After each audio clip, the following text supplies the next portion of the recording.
Hello, how you doing? Look at that view behind me, look at that, look. Isn't it beautiful? We're in the lovely Norfolk, Anne-Marie and Steve's at Foxhills Adults Only Campsite. And I thought I'd take you for a little nature walk this afternoon. How'd you fancy that? Gonna go and have a walk around Muckleborough Hill with a dog and Sammy. See what we can see. Thought I'd take you along. Bit of a special occasion for me, which I'll tell you about later. Firstly, I'd like to thank Sammy Heap for my super thanks. Thanks, darling. Thank you very much. Really appreciate that. And also, Desmond Donder's YouTube channel.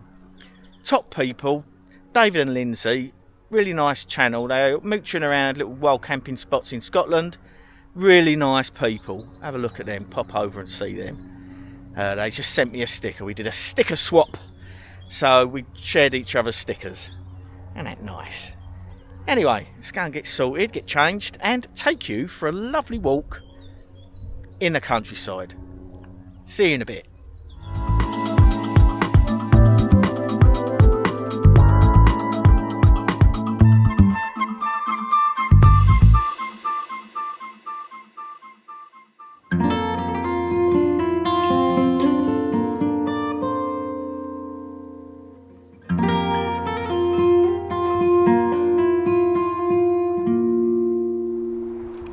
Watcha, you lot.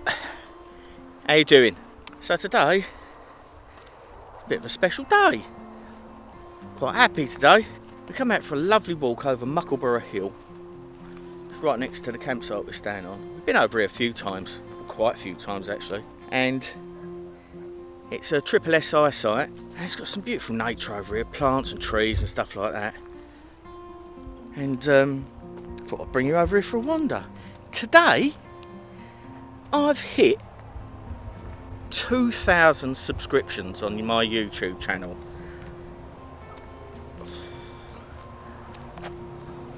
I'm quite humbled with that. Thank you so much for subscribing and liking and commenting on my videos. It means so much to me. I don't really know what to say for once in my life. 2,000 subscribers. When I first started, it's a slow old slog, YouTube, sometimes. You just got to stick with it, you know. You just got to start getting the videos up, start getting them out there, enjoy the process. Don't worry about clicks, likes, flipping all that social media stuff. Enjoy it, do it for you. It can be good for the old noggin. Even if you switch off the comments, if you don't want to see people commenting, switch the comments off. Even if you don't want to upload the videos for public viewing, just put them up. Go through the process. Learn how to edit your films. There's plenty of free editing software out there. Most computer systems come with free editing software on them. I use iMovie to edit my YouTube videos. It's very simple, very easy to use. I can do it. So anyone can, right? I'm using this vlogging setup today. I'm using the Comica directional mic that I bought as suggested with these Action 4 cameras. Sometimes you need a little lead, like a special lead to connect a mic to it. But this Comica one, actually comes with a USB-C cable with it. Just get my camera, stop it knocking. A USB-C cable coming with it, and you just basically plug the USB cable from the microphone straight into the side of the Action 4 and it works. Just one cable, USB-C to USB-C. It's flipping brilliant. So I hope this is coming out alright, otherwise I'm sending it back. But I thought I'd take you out for a little walk and show you what I find. There's a lot of early fungi coming up. You get quite a few this time of year, different types. And this is a beautiful part of the world. It's a heathland. I've seen adders around here before. There's a few butterflies flying around. The acorns are coming out on the oak trees. There's bracken growing all around us. You've got all the fruits and berries all popping out at the moment. So, should we go and see what we can find? Let's go and have a look, eh? All the rose hips coming out now, all started to colour up. You can make a... Oh, there's a ladybird on that one. Sorry, darling. There you go. You can make a lovely syrup out of that. I've made it before. And you basically simmer these up. You open them up, scrape out the seeds inside because they have like a hair around the outside, like little fibres around the outside of them that can irritate your throat. We used to make itching powder out of it as kids when they were fully ripened. Pick it out, dry it out, and it acts like an itching powder. So if you get it in your mouth and in your throat, it's a real nasty irritant. So you scrape all that out, split them, simmer them with some sugar. Don't ask me the correct amounts, so I can't remember off the top of my head, but you simmer it with some sugar, reduce it, and it makes a lovely syrup, like a cordial.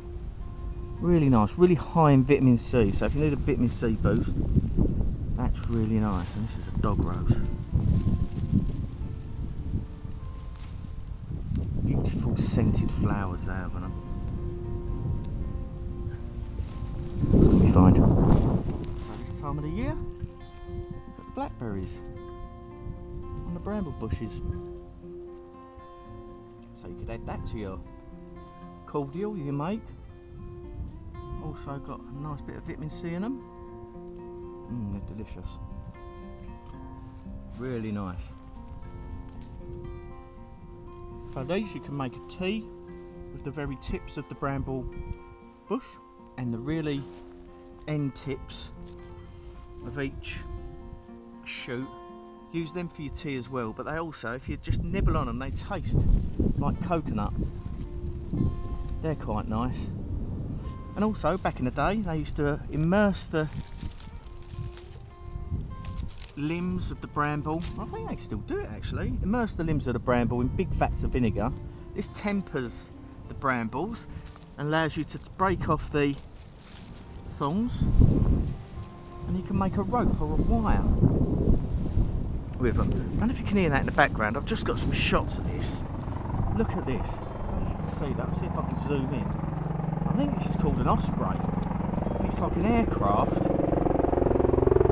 Two rotors either side of it. And it can take off vertically.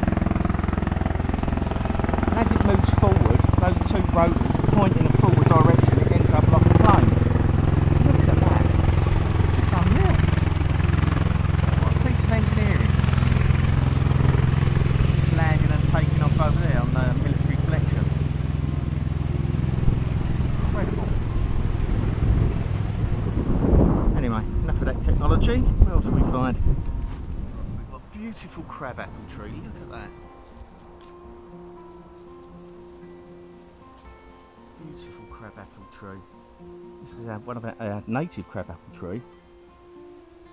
And some of this you can add to your jams and preserves because it's high in pectin, which is what you need for your jams to help them set. Look at that, there's some lovely ones up there. Absolutely beautiful. Beautiful wood to carve. Applewood, crabapple wood is fantastic to carve. And they do tend to grow like this. A bit scruffy looking. But to carve, it's lovely buttery wood to carve. Nice and white when sanded. Really beautiful. And next to it is a sycamore with little helicopters on it that we used to play with as kids. And reach some. There you go, look. Helicopters. That's another great wood for carving, sycamore. Good for bow drill as well, fibre friction. There's a few crabapple trees around here. Some clematis up there that's grown through that. There's lots of honeysuckle and clematis around here. It's pretty much all spent now. No more flowers, just little berries. Now we've got quite a hedgerow jelly going now. I don't know if you've ever had that, it's delicious. But this is hawthorn, and these are the little berries that when ripe you squeeze them and they've got like a cheese-like consistency. You can eat that, that's edible. You have to watch out though, because inside's a huge pit. When they fall, the wood mice love those. But there's the leaves. Hawthorn, and they've got a really nasty thorn as a protection. That's a lovely tree. They make some sort of heart medicine out of that. And the young leaves in the springtime are edible, and also the beautiful white flowers, sometimes pink. Beautiful white flowers are edible as well. So that's a really nice tree to learn. When you're learning your trees, always check the leaf sizes, how they're growing, and also the bark. Because the bark stays on the tree all year, the leaves don't. So if you learn the different bark textures, it's a surefire way of telling what tree it is in the winter time when it holds no leaves. That old osprey is coming back. So loud. Here's your honeysuckle, or clematis, sorry. Clematis bark there. But this bark, you can buff that up. You rub it really vigorously in a big bowl when you collect it off.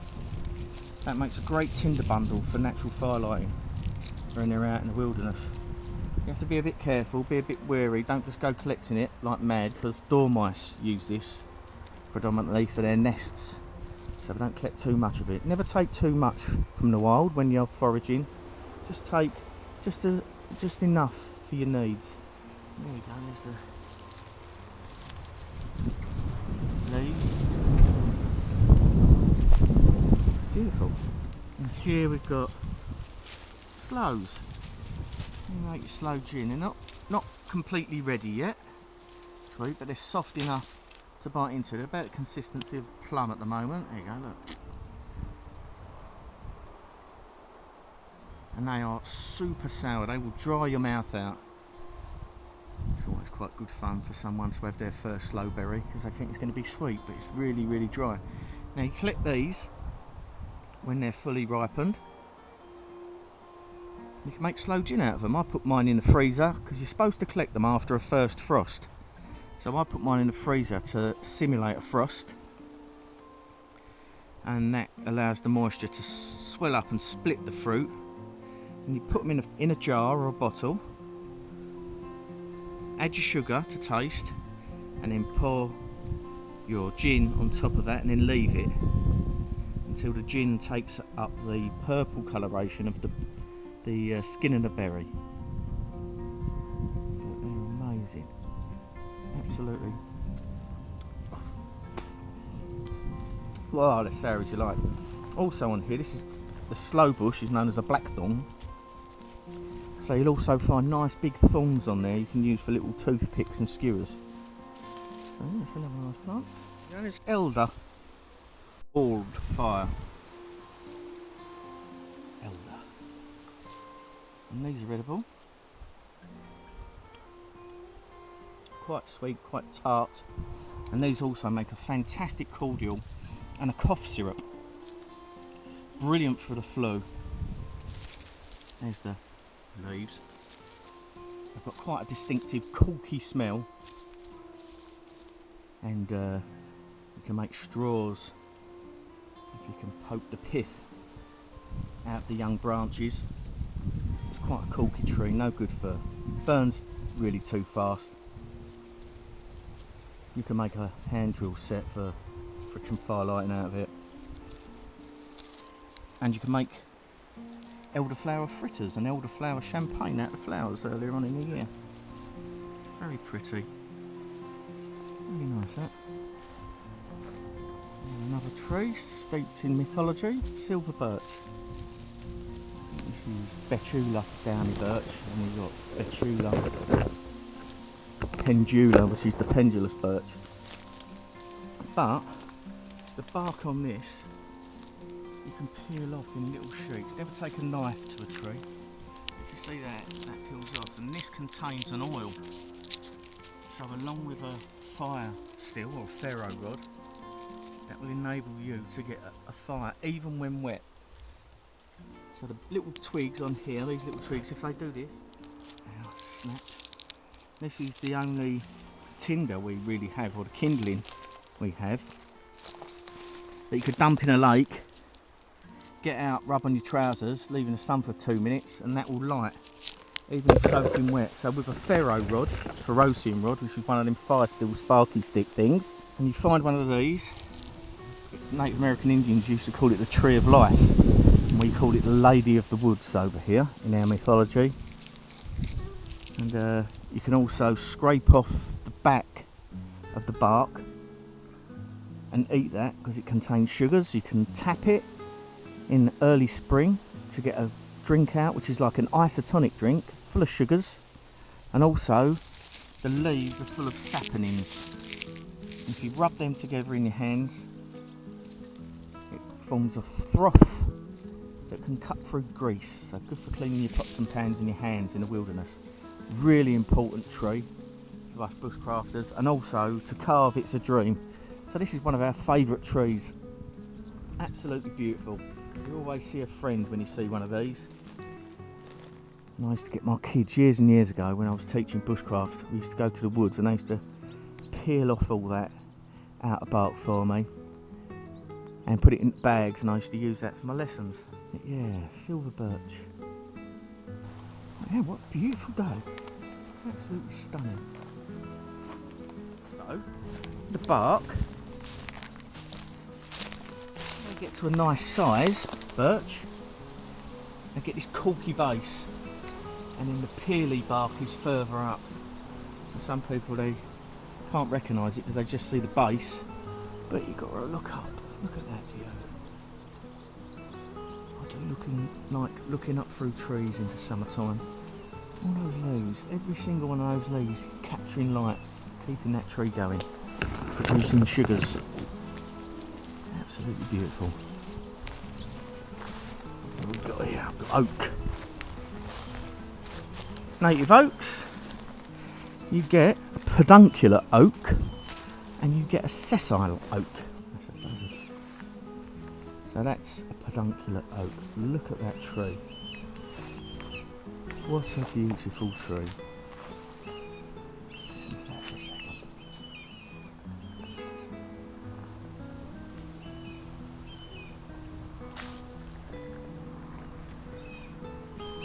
Now, I've been to some pretty amazing places in the world. Jungles, deserts, temperate regions. All over the place. But a British woodland, I don't think you can beat it. How beautiful. There we go. There's an interesting fungi this time of year. Who knows what that is? I'm going to pick one of these. Do you know what that is? That's an earth ball. Now you get earth balls and you get puff balls. Now this is an earth ball. It's a lot tougher. It really smells mushroomy. It's a lot tougher than a puff ball, but let me crack it open. This is the difference. When you crack this open, it's black inside. Now a puff ball is white inside and will go yellow when it starts to spore, but this is black inside and it smells like rubber tyres, like old car tyres. That does. Not very appetising at all, not edible. Okay, it won't kill you, but you won't want to eat it. And that is an earth ball, and that's the difference between an earth ball and a puff ball. Amazing. So underneath here, this woodland floor, is where the actual fungi is.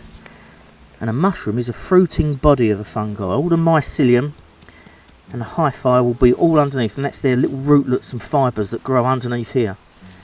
Okay, so this is the fruiting body. This is what it will shoot spores from. And you get parasitic and saprophytic fungi. Parasitic live on living organisms. And the saprophytic one lives on rotting wood and dissolves rotting leaves and wood, etc. Beautiful. Can't wait for the autumn. Start getting all the fungal flushes coming through. And look at all this, look, it's loads.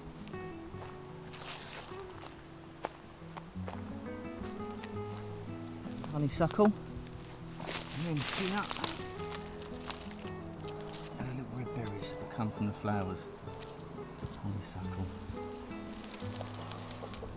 More of a smooth stem, see?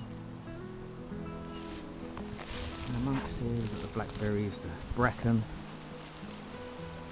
And this is the heathland here. They cut all this back to provide a habitat for the birds and insects and reptiles that live amongst it. Gorse over there, big gorse bush, prickly bush with yellow flowers on. Yeah, it's absolutely beautiful around here. And this is round the edge of Muckleborough Hill, as I said. Cly birdwatching sanctuaries over there. Hope they'll be going there soon. And you can walk down here all the way into Kelling, which is a beautiful little village, little tea room there. I did a video on that. If you go back through my videos, I'm struggling to put cards up on my videos at the moment because I'm having to record everything in 1080p and also upload on mobile because obviously we're away. And it's ever so slow and annoying. So this is what you're looking for when you light the fire. See that? Just snap like that, hanging up in the branches of the silver birch, and also on the floor you can pick them up off the floor because they all contain that oil, which gives you a lovely kindling bundle to get your fire going. Nice plant. In a shady woodland at the moment, that's why it's all nice and bright over there. This little pink flower, it's rose bay willow herb, fireweed. And you can split the stem and use the pith out the centre for thickening broths, and also use the outer cuticle, the skin of the plant, to make a rudimentary cordage. It's always good. Pigeon's egg, a bit far gone now. You can see where it's been capped, like someone's taken the top of a boiled egg with a spoon, and these little marks are being pulled inwards. Yeah, that's because it's been naturally hatched and broken open with the bird's young's egg tooth. They have a little tooth that picks the egg open and pulls the shell in. So if you find one that looks like it's been opened with a spoon, like that, and all around the edge is all pointing inwards, that's been naturally hatched. And that'll be a wood pigeon.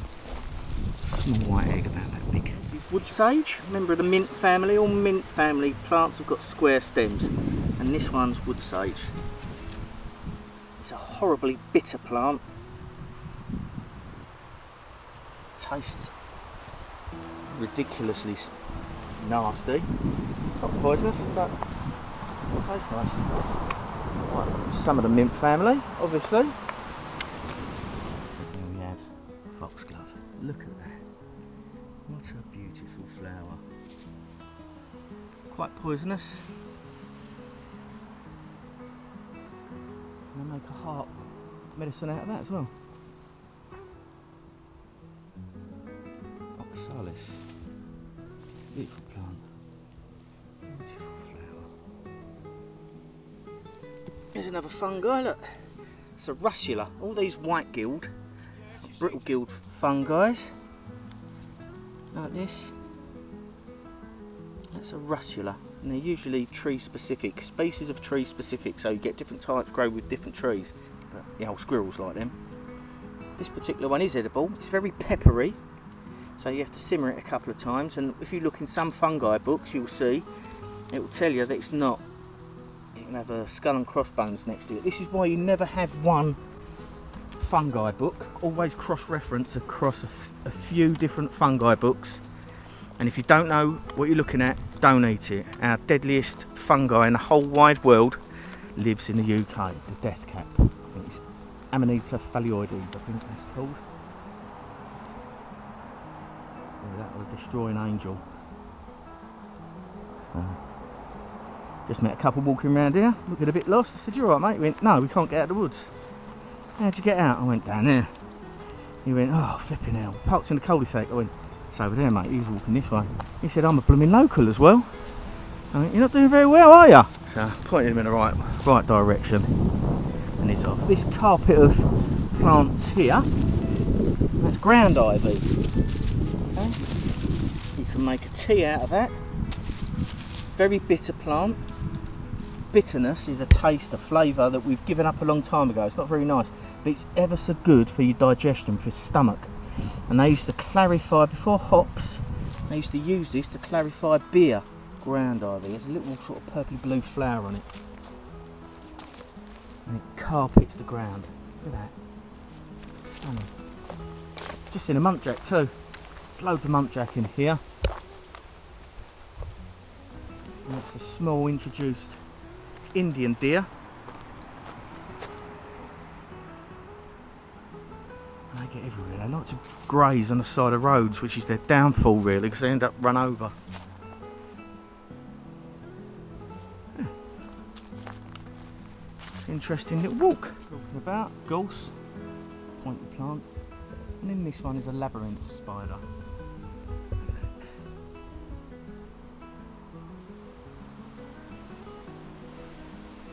Big conical shaped web, hide in the centre.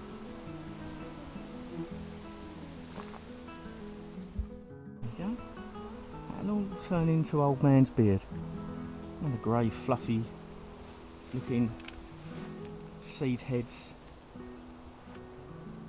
Oh no, and that's good for lighting fires as well. It's all up there. Look. All that clematis. More sloes there. Look at that, look. Some oak gall. And that is created by a wasp. A little parasitic wasp, and that lays its egg on the node of an acorn. If you look on the back here, yeah. On the back of an acorn.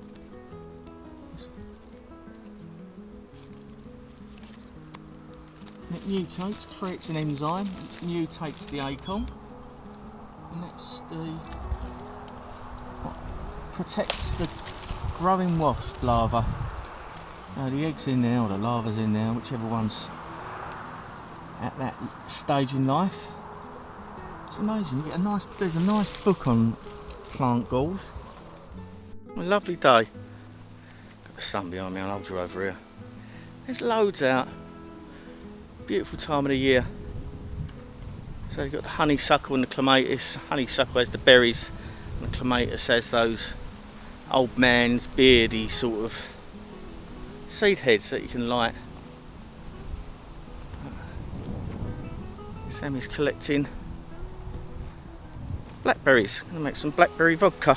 Our friend Janie from Hedgecombers TV, got a lovely YouTube channel. All one pot camping meals and stuff like that. And her adventures, and she made us some of that. Oh, it was lovely. Didn't last long. For someone that don't drink, she's drunk it all. It's delicious. Yeah. All the sloes are out. I think it's like a mast year this year. There's so many fruits and nuts on the trees. It's amazing. Really nice. Here I am, leaning on a fence again, look. I like leaning on fence and gates. I like some things, don't you? A bit weird, aren't I? But yeah, nice little mooch out.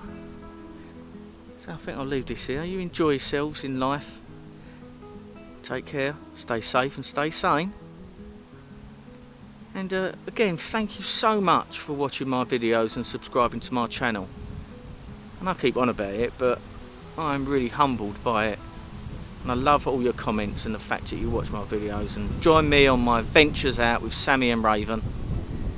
Let's see where we get to and who we meet along the way. We've met some absolutely fantastic people. We've met so many like-minded people on our travels. How long have I had a van now? I've had a motorhome 6 years now, I think. 5-6 years. And before that I used to tent it. I used to do camping all the time when I was teaching me bushcraft, sleeping underneath tarps under trees and building shelters. Great times, and I met some fantastic people along the way there as well.